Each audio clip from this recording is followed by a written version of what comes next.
our next guest on FT Live. His name is Maury Brown, and he is a senior contributor to Forbes, writing all about the business of sports and baseball. Maury, it's great to talk to you, at least for me in person too, for the first time. I've been reading your work and following your Twitter probably for 10 plus years at this point. How you doing?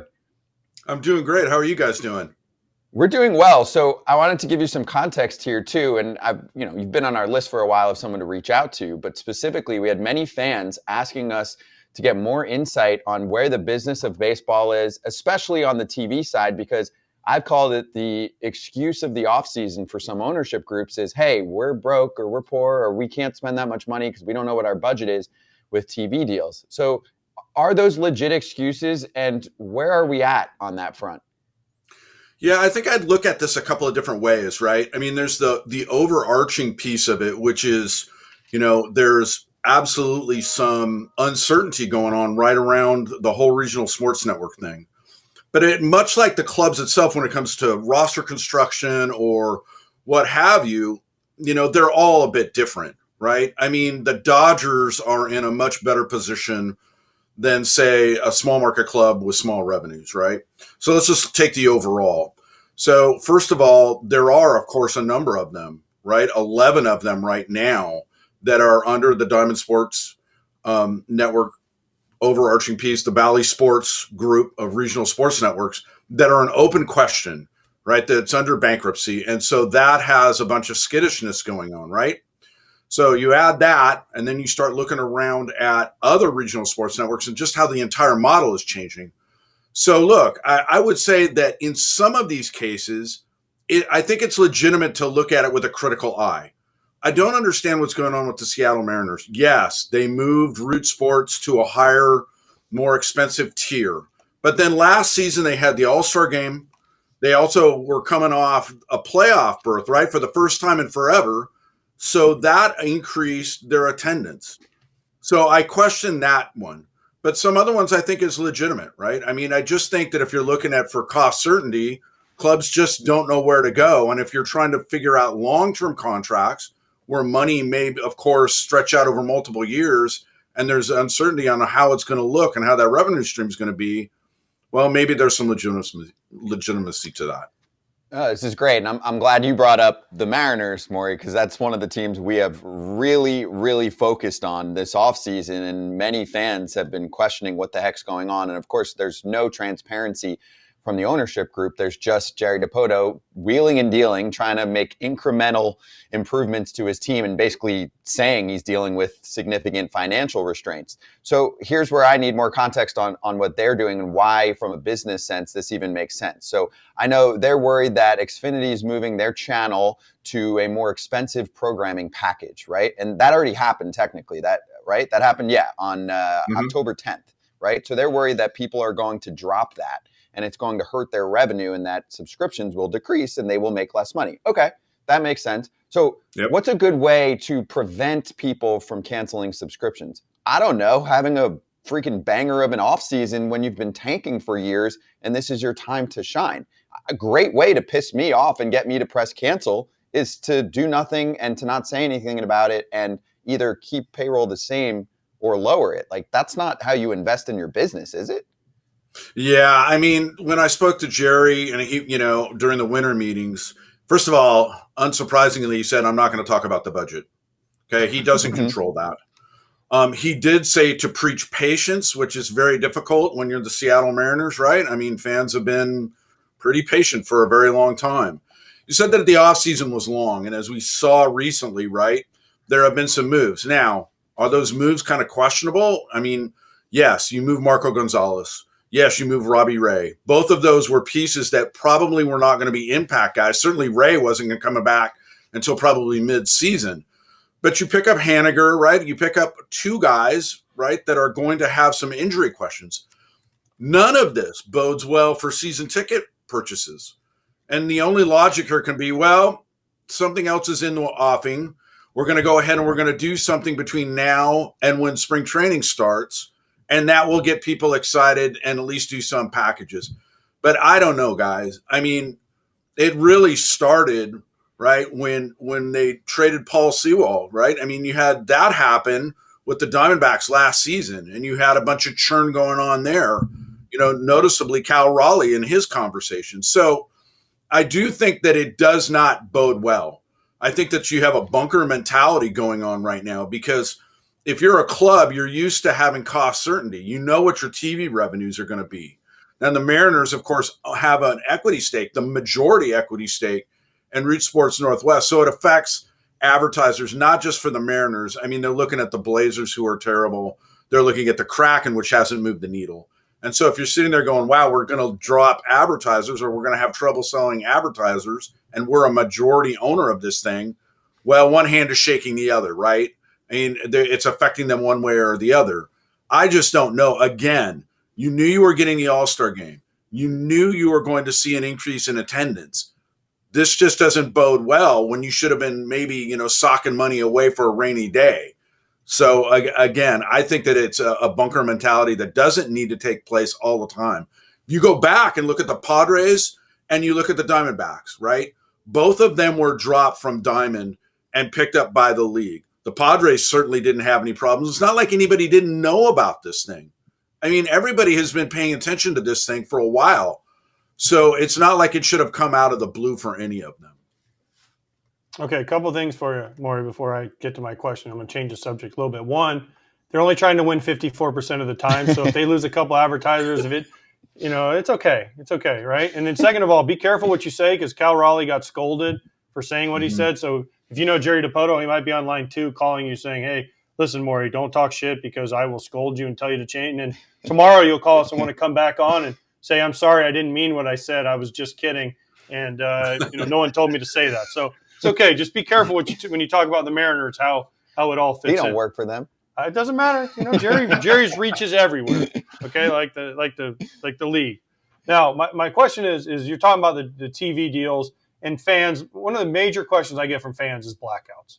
Can we get rid of blackouts, please? Because people in these cities, they want to watch these games, and you go to watch your local channel, and it's blacked out, and then you can't find it, and it sucks. So can we please call the league and get rid of these blackouts? Yeah, so here's where I'm going to go ahead and get in the good favor of the league after, the situation with the Mariners.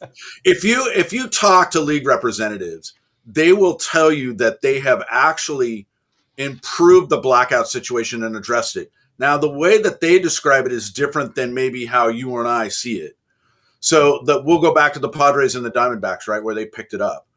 They've created a direct to service deal with streaming. Anybody that wants to get the Padres now can get it wherever they are in their territory. You can go ahead and you can get those games. So the blackouts are not a problem from the league's perspective because they've offered a way for fans to get it. If they want to watch it, there's a way for them to get it, even if there isn't television that covers the entire territory. Now, there's, of course, the exclusivity deals that we see with national broadcasts, right, and all of that stuff. And we're never going to get away from it.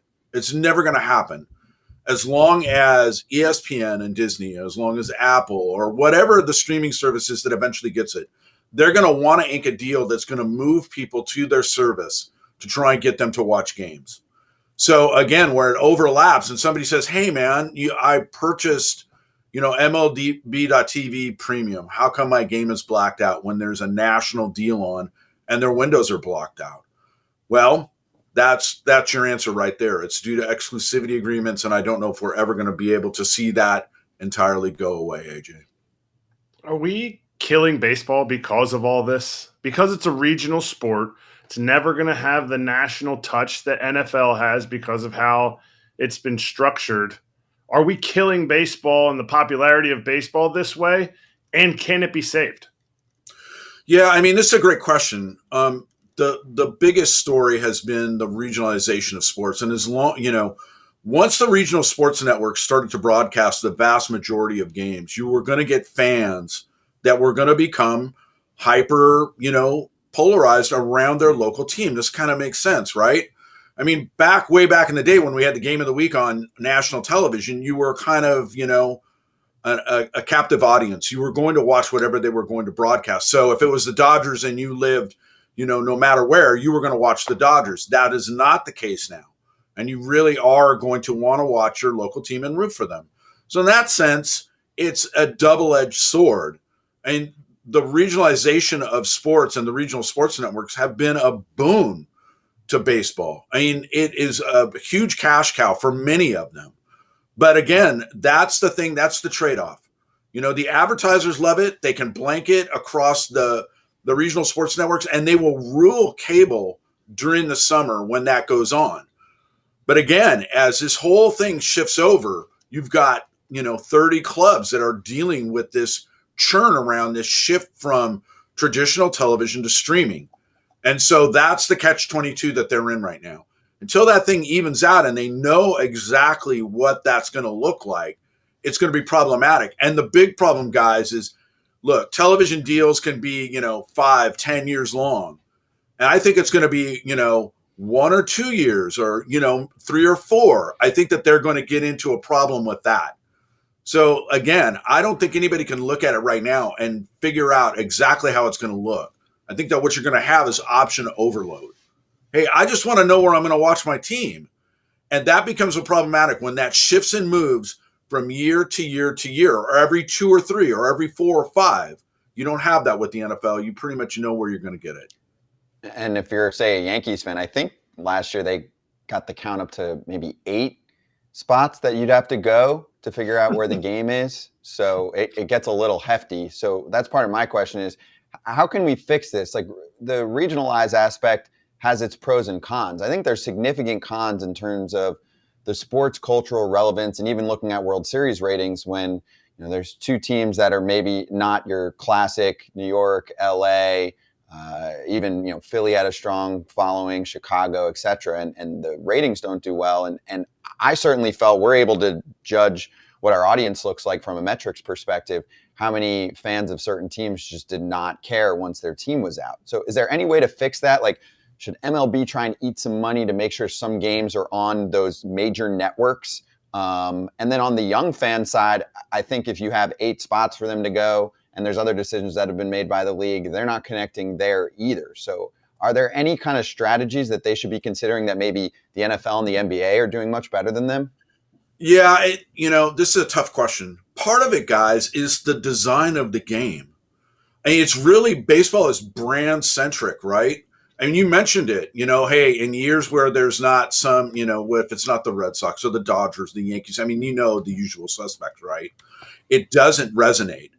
And that is because baseball is not star driven. And this is a general problem, right? There's just, look, I mean, all we have to do is look at what the Angels have done the past 3 years, right? You have Shohei Ohtani, you have Mike Trout, they can't make the playoffs. And it's because roster construction requires that the entire team be solid from top to bottom. It's not like the NFL or the NBA where a skill player can come in and really move the needle in a big way. So I don't know what you do other than, you sit there and you go, it's cyclical. More often than not, you're probably going to get, clubs that have resources should be in a position, right? Now we can look at the Yankees and say that that's not the case. We can look at the Mets and say that's not the case. We're going to look at the Dodgers this year and see whether that's the case. I do think some form of stability has to happen. And look, just tell me where I'm going to get it. Now, I don't know if that's actually on the service side, right? We all bemoaned that we couldn't just get the programming that we wanted. What we call bundling. Look, I don't want Food Network. I don't want HDTV. Just give me my sports. And there was the case where I could go to the network and I could find it on my, channel listing. Now you're crisscrossing and looking every which way to find it. And that, I think, is going to be problematic for everybody. Guys, I'm going to mention another sport right now. Wait till Saturday when NFL fans are wanting to watch a wild card game and finding out that it's on Peacock. They're going to flip out. So it's a change in the entire media landscape. And I think that everybody's just trying to figure out how it's going to look, where the money's going to come from, how they can get into long-lasting deals. And you're in this transition state right now. I just think that due to baseball's design and because of this uncertainty that's going on right now, you're looking at 2, 3, maybe 5 years before this gets settled. And look, guys, one thing that we're not even talking about, ESPN has an opt-out in 2025. Right now, they may go ahead and try and work a deal out with the league to try and get at a lower rate. But again, that's centralized money that affects everybody. So look, again, the television landscape and the streaming landscape right now, the big problem is I think they're trying to figure out how to get the money that they used to have that they're not going to probably be able to get with streaming, and then trying to figure out who the big players are. They're going to have some long-term deals. Teams are still rich. Yes. Bottom Or line. they'd sell. And all the I mean, if the owners were this poor, they'd all be like selling. There's people dying to be an owner of a baseball team or a football team or a basketball team or pretty much any professional sports team in the Big Four. So I don't know. I mean, I hear what you're saying and I understand what you're saying, but they're all still rich. And if ESPN doesn't even cover baseball hardly at all anymore. This is coming from a guy who works for Fox, and I feel like Fox covers it the best, but at the same time, ESPN, yeah, they do their Sunday Night Baseball, but you turn on SportsCenter, you turn on any of their shows, they don't even show a baseball highlight hardly at all. So, I mean, baseball is not important to ESPN, which is fine. That's fine. My real question, though, Maury, is on the A's. The A's are allegedly moving to Vegas, but there's so many – now they're not having renderings of the stadium. People are saying they don't have the money to move to Vegas. And then we saw your article where you're like, why would the A's take the name to Vegas instead of starting a new branding thing, which I totally agree with, and I've said since day one. So what the fuck's going on with the A's, and are they really going to be the Las Vegas A's? Yeah, so the A's ownership wants to keep the brand. I don't understand it. I really don't. I mean, Has the A's ownership done anything right? So, like, if they want to keep the brand, they should probably they should hire a team. It's like everything John Fisher you want to do, we're going to do the complete opposite. Yeah, right? Opposite day, right? Yeah, we could have like opposite forever. If you know that this doesn't work, then the opposite must be true. And look, I mean, okay, so AJ, you're hitting on a couple of things, right? They're all rich. Yes. I mean, the idea that clubs will be retained for a period of time, you know, you get your 10 years in, you go out and sell it and you make your money on the back end, right? But look, from a league perspective, I have to wonder, right? And nobody is going to come out and say this. Maybe if I get Rob Manfred in some dark corner, he would admit it, but I don't think he ever would. All of this, I think, is about expansion. And you're just so tired of dealing with the A's and the Rays, and you want to get past it so that you can get those huge expansion fees. Then, well, we'll deal with the A's in the long term. We'll take the long game on it. John Fisher's not going to own the team forever. He's going to own it for a while. He'll eventually sell it, and then they'll deal with it. I think that they look at it and say, we need to get a foothold in there before the NBA does. But, I mean, it's an oversaturated market. I mean, look, the Golden Knights went in there, and in 6 years they won a Stanley Cup. So they were the first ones in and have all the local support. The Raiders don't count because it's the NFL, right? People are going to fly in. They'll make a weekend out of it. They had to, I think, probably think that they wanted to beat the NBA in there. But are they going to be able to sell it out? Are they going to be able to put a ballpark on 9 acres? Are they going to be able to put it on 9 acres with a retractable roof and not make it look like an airplane hangar? I mean, I don't know. It just doesn't look very good. And so, again, I mean, you're going to have your have and your have-nots. I think that they sit there and they go, we need to have 30 teams so that we can go ahead and do a schedule. There are going to be some that are bad, and the A's are bad. I mean, they historically have not done well. There are a few years during the Haas tenure when they owned it where they had solid, attendance. But I don't believe for 1 second that John Fisher is doing them any good. Nobody can look at that and say that it's a well-oiled machine. It's just badly run right now. And there are questions, again, about whether they can get the funding and all that stuff. I think they will eventually get in there, whether they have all the money, whether they got to bring in more minority partners to make this whole thing fly. But once they're in there and it's going, at best, I think attendance is incremental. I think you're looking at more of a, Miami Marlins kind of vibe. You're certainly not going to be sitting there going, sold out every day. There's no way. When the Yankees come to town, maybe. But, a Rockies series on a Monday, Tuesday, come on. There's a million things to do in Las Vegas. I'm sure that that's not going to rate it right up there. The branding is so important. You mentioned it, that the branding's so important in baseball. And I loved your line about how teams move and they don't keep the name, right? It's not the Washington Expos. Mm-hmm. It's the same franchise, but it moved, and it's essentially a new franchise. And the name does that. I cannot believe that there are people with the league or colleagues of John Fisher who have to put up with his shit that are not like, cool, dude, you're a mess, but do not do that because you will hurt all of us by not refreshing the branding. It is such a travesty the way that they're handling that right now in Vegas. And that's why I think the Golden Knights thrive. I know they are technically a new team.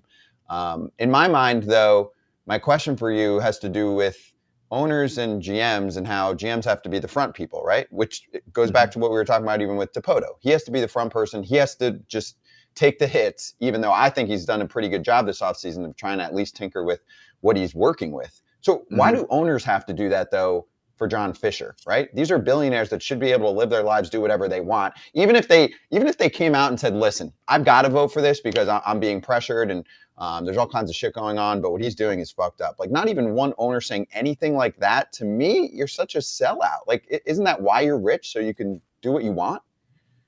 Yeah, I mean, look, if you look at Mark Cuban, right, who just now sold the Dallas Mavericks, you know, he was in play or wanted to be in play to own an MLB team. And whether it was the money, which I highly doubt, or whether it was a culture thing, you know, he's very outspoken. And guys, if you go back and look at the past, right, if you go back and look at Charlie Finley, or if you look at Ted Turner, for those that know the history of the game and how those guys were Mavericks and just, or George Steinbrenner, for heaven's sakes, right? You could say that George Steinbrenner had some really good things, right? He at least spent, and it was a touch point and a conversation thing going on all the time. But my God, the commissionership was just like they were chasing their tail. And what happened under, I think, Bud Selig was they went, look, let's quit chasing our tail and let's look and say that the situation with the players is the fight that we have to make. So let's calm down. Let's, all be good soldiers and be quiet about this stuff. And we will let other people go ahead and do this. And we will be, basically in the background of doing it. Every time John Fisher has gotten in front of a microphone, it hasn't gone well. So why would you do that? Right? I mean, I'm not saying that Dave Cavell has done a great job either. Right. But I mean, you do get people that are like steeped in PR. And when GMs are interviewed, how they deal with the media is a large part of that conversation.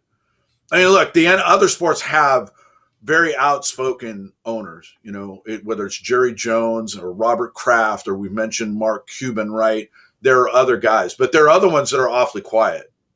I mean, but when, the buck stops here at a certain point, I mean, if you're a club that is creating a lot of negative press, then there does become a point where something has to happen. And I think a lot of this has to do with Rob Manfred, right? I mean, he gets paid really well. Does everything he say about the A's exactly how he feels? I can't imagine that it is, right? I'm sure that he has to sit there and go, it's my job to protect all 30 clubs in the interest of Major League Baseball. So I'm going to say, quit picking on John Fisher. But again, it just doesn't look good, guys. I mean, it's bad. Look, the Rays situation isn't too dissimilar, and they seem to handle it okay. For one thing, they're a better run organization. When I've talked to, other people around the A's organization and said, look, you say that it's money that's the problem here. Well, what's the excuse for the Rays? They seem to have figured it out. And it's largely, well, we wish we were as smart as the A's, which is the worst possible answer you can have, right? That's not an excuse, right? That's ineptitude, and that's a problem. I mean, it is just a problem. What's the next cash cow? I mean, you talked about George Steinbrenner and Ted Lerner. TV. Those guys started their own. I mean, the Braves were all over TBS when you were a kid, if you had cable. And George started the Yes Network, and that now it's that real estate. Some of these teams are just real estate brokers, essentially. Is the kind of that next cash cow that's coming in with the Braves, the Cardinals, other teams that are doing it. I can't think of right now. What is the next thing down the line that's going to continue to make these ownership groups buku billions of dollars? Well, it is that thing, whether it's the Battery right that you mentioned with the Braves or other ones, they all want that. I mean, look, the Angels deal before that debacle went down and they were looking at it. That's what Artie Moreno wanted. And they are all going to seek that as part of whatever they're doing.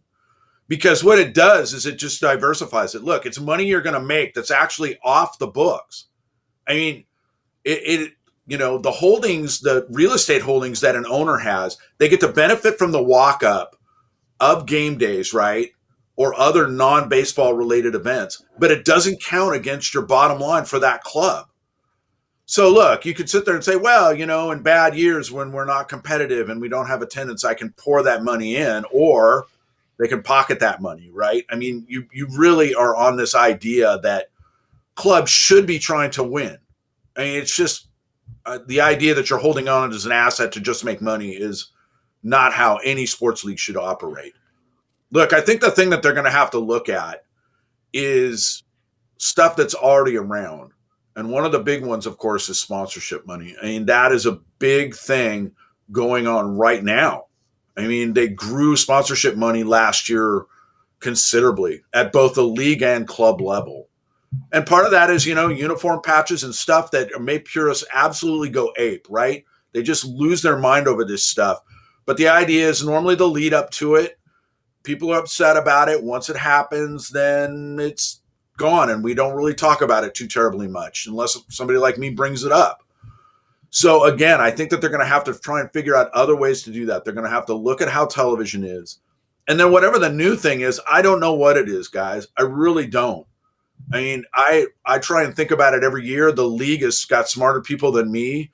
They find something out, look, I don't think that, we had the whole NIL thing and going on, and we had this idea of trying to find other ways to find revenues through digital tokens and all this other stuff. I just don't see it. Again, something that's out there that we haven't done that is in the collective bargaining agreement. The league hasn't pulled the trigger on it because it's a league sponsorship thing, which would be centralized, is eventually we're going to get to helmet decals. And this is going to drive people nuts. If you watch closely for the games that were in London or in Mexico, they were there. And they used that as an opportunity to see how it would be gauged. So I think that you'll first see it in the postseason. It'll be, again, a league thing, and then there'll have to be a discussion about whether that's better off. I mean, we've talked about this, whether centralized money is better than having some of these clubs just going to flounder. We're going to run into, again, guys, economic disparity. And that's not good. I mean, look at what the Dodgers are doing, right? I mean, it's creative financing with all the deferred comp. But again, do you want the Mets? Do you want the Dodgers? Do you want the Yankees to basically have everything? Well, you say that hasn't necessarily been a way to see how those clubs are going to win, right? I mean, look at what the Mets did. Everybody went, oh, they're going to run away with it. And they didn't. Now, the Dodgers look smarter to me. The Rangers spent more than anybody the last two seasons, and all they did was win the World Series. So it's a problem. I mean, you got, again, we're talking bunker mentality. What hope do you have if you're the Pirates? Or, again, the A's are a badly run organization. The Rays look good. Other clubs are just going to have to get creative. They're going to have to be smart. And their windows are going to be shorter. Every club is rich. I mean, AJ, that's what you were largely saying. There is money to be had. Their windows are just going to be significantly smaller. The Dodgers have an $8 billion local TV deal. They can go out and do what they're doing right now. But the question is, how long does that even last for the Dodgers? I mean, again, we're looking at this thing. They're always going to be have and have-nots. And now it is largely more teams. It used to be just the Yankees and the Red Sox, right? Maybe the Cubs on occasion. Now it's, the Phillies have been in there. They've spent. Other clubs are in there spending, so it can be done. And then I think some are looking at what happens with like the Diamondbacks and go, hey, man, with expanded playoffs, we can get in there. And if we're hot, we don't have to have a large payroll. We can do something. And that, of course, is what the league will always tout. There's always one team in there that seems to be able to do something. And that's not always, consistent. Are the Diamondbacks going to be in there next year? I'd say their odds are probably pretty low. And they just hit lightning in a bottle. And that's not anything that fans can hang their hat on. They want to see consistently good teams. And that's not easy to do in this dynamic. You're going to whiff sometimes, but you invest in your product, it makes a difference. Like I love what you're saying. The one, counter is for the Pirates, for example, it's not the league, It's not the team. It's not the brand. It's just the owner. I mean, for all we know, right, I could make a pretty strong bet that he's profiting his ass off and he's choosing to just put the money in his pockets because that's one of his primary sources of income, and he genuinely doesn't care. Kratz played for the team. I know obviously you weren't best buds with him, but I mean, you know what I'm saying, Kratz, we talk about this all the time. Like the Pirates have the ability, whatever their payroll is right now, let's say it's 70, 80 million. They have the ability to be 150 plus, whatever, right? Like easily. They just choose not to. If there was no floor, I mean, if there was a floor, no teams would be like, well, I got to sell because now I have to raise my salary up to 150 to just be like, oh, all right, well, now it's just a lot easier for us to get the things our fans actually want is winning. My question for you, Maury, is you put out the tweet about what the Dodgers have spent this year. And my contention was not even based on like baseball value or anything like that. The Dodgers don't have a patch yet. And I think that was possibly strategic based on who they could be signing and how much more they could be spending this year. The Yankees spent are getting $25 million per year from Star Insurance. And they do not have Shohei Ohtani or Yoshinobu Yamamoto, as AJ would like to call just Nobu. How much is their patch going to be? If you were to guess, you're not a patch expert, how much is their patch going to be based on the fact that they have an entire country of 128 million people that are going to be watching every one of their games? Yeah, I think that you'd have to start with that Yankees deal. I mean, that's a really good barometer of where they're going to be at. I think that you should look at something, in the neighborhood of, 25, maybe 30 million annually that they could do. And I think you hit the nail on the head. I think that they're one of those things to where, they don't have to rush into that sort of thing. They're going to get a deal that makes sense for them, that works for them, that they can do. And that's another advantage. Most of these, right, they're regional or local companies, right, that are going to be around that. And so the larger markets have, of course, bigger companies and a larger pool to work with. So look, I mean, nobody should sit there and say that smaller markets are going to be able to pull that kind of money. They're going to go, hey, the Yankees are getting 25 million, so I should. They won't. The Dodgers, again, we saw this prior with the Mariners. The Mariners were really smart when they were owned by Nintendo and they had Ichiro and all this other stuff. They have had a huge Pacific Rim presence. And you're going to see that now with the Dodgers, if you haven't already. I mean, it is, again, one of those things. And so, yeah, I mean, I would start in the 25, million area and maybe higher. Could they hit a record? It shouldn't be out of the question at all. I mean, it's the Dodgers. They have really turned into what the Yankees used to be, for good or bad. Yeah, I mean, the jersey patch is going to be close to present day value of what the average annual value is for Ohtani's contract alone. Like the jersey patch might pay for Ohtani, which is $2 million. Well, I'm saying present day value. He's 40 something, but yes. Value. Maury, this was great. Really, really informative. Great to have you on here for the first time. I'd love to have you back. Maury, hold on, before you go, whose guitar is behind you? John Fisher. No, those are all mine, man. That's just one. I got a bad sickness, man. I got like 20 of them. So that's you collect them or you play them? It changes in and out depending upon what I'm doing. You collect them or you play them? Or both. I collect and play them. There you go. Guys, you don't even want to know it. You'd laugh your asses off if you knew what I did. I'm in tribute bands, man. I'm in an AC/DC tribute and a Scorpions tribute. And hey man, that. I play festivals. It's crazy. I make good money. It pays for my bad habits. Right? Like I'm on 20 guitars. That's why I'm on foul territory. There you go. Pay for my bad habits. There are way worse habits and sicknesses. So I'm with you. You can follow Maury at Bizball Maury and obviously read all of his work in Forbes. Maury, great to have you on. Appreciate you. All right, guys. You have a great one. Thanks for having me. Thank you. You too. Cheers.